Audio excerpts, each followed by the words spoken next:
નમસ્કાર દર્શક મિત્રો, સત્યમેવ જયતે લાઈવ ન્યૂઝમાં આપનું સ્વાગત છે। અયોધ્યામાં આજે નવનિર્મિત મંદિરમાં ભગવાન રામની પ્રતિમાની પ્રાણ પ્રતિષ્ઠા કરવામાં આવી હતી, જેને લઈ ઠેર ઠેર વિવિધ આયોજનો સાથે ઉજવણી કરાઈ હતી। વડોદરામાં ઐતિહાસિક ન્યાય મંદિર ખાતે બીજેપી અને વીએમસી દ્વારા રંગોળી પ્રદર્શનનું આયોજન કરાયું હતું। કલાનગરી વડોદરામાં રંગોળી કલાકારોએ રામજીની સુંદર રંગોળી બનાવી હતી।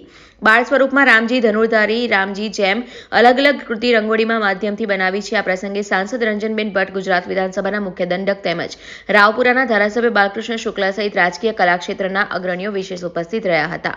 આખા દેશ દુનિયામાં જ્યારે ભગવાન શ્રી રામચંદ્રજીના નિજધામમાં બિરાજવાના આ અદ્ભુત કાર્યક્રમને મનાવવા માટેના અલગ અલગ કાર્યક્રમો હાથ ધરેલ છે, ત્યારે ગુજરાતની સાંસ્કૃતિક રાજધાની એવી વડોદરા શહેરમાં જે પોતાની આગવી ઓળખ છે એવા રંગોળીના કાર્યક્રમ દ્વારા ભગવાન રામચંદ્રના અનેકવિધ રૂપોને જ્યારે પ્રદર્શિત કરવામાં આવ્યા છે। રાજેન્દ્રભાઈ દિંડોરકર અને તેઓના ટીમ દ્વારા જ્યારે આ પ્રકારના કાર્યક્રમનું હાથ ધરેલ, ત્યારે આપના માધ્યમથી તમામ વડોદરાવાસીઓને ખૂબ અભિનંદન પાઠવું છું અને સાથે એમને વિનંતી કરું છું કે આપણે બધા જ આ રંગોળી પ્રદર્શન નિહાળીએ, જેથી કરીને વડોદરાની જે એક કલા છે, જે એક સાંસ્કૃતિક વારસો છે, તેને આપણે બધા એમાં સહભાગી। ભારતીય જનતા પાર્ટી અને વડોદરા મહાનગર સેવા સદન તરફથી આ ન્યાય મંદિર ખાતે એક સુંદર મજાની રંગોળીનું આયોજન કરવામાં આવ્યું છે।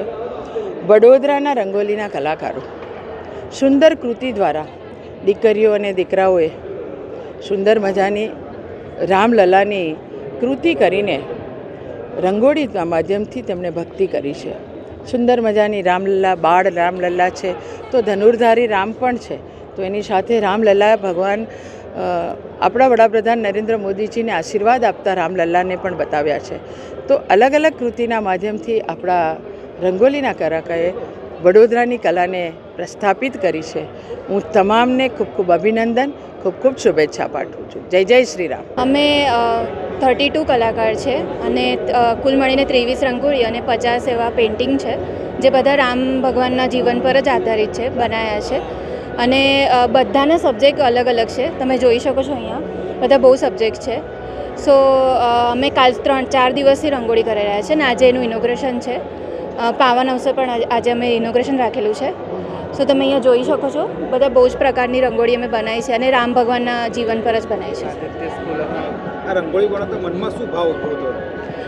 એક જ ભાવ હતો કે આટલું મોટું પર્વ છે, ભગવાનનું સ્થાપના થઈ રહી છે, તો એ જ મનમાં એક ભાવ હતો કે આપણા તરફથી એમની માટે જે થઈ શકે તે કરીએ।